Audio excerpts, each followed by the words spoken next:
Ձախողների գտնվելու վայրը աղբավայրի է նման, բայց մայրը հետներն է և պատրաստ է կերակրող ունենալու։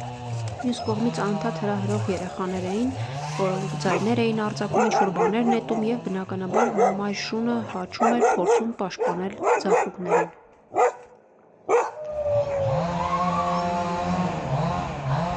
Տեսեք, շները ընդամենը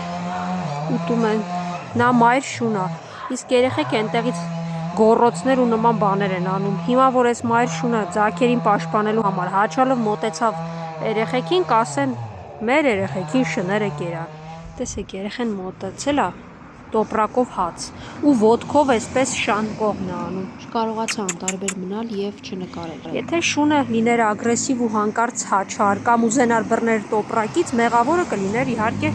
շունը։ Հո երեխան մեղավոր չի լինի։ Խնդրում եմ, սովորեցրեք ձեր երեխաներին անվտանգ անցնել շների կողքով, չանել ավելորդ շարժում։ Կերան մեղս։ Դու արդեն երևի սովորել ես նման երեխաներին։ Բոլոր ծնողները միաբերան։ Շները կծում են, շները կերան մեր երեխաներին։ Հաջողություն սիրելիս, լավ մնա։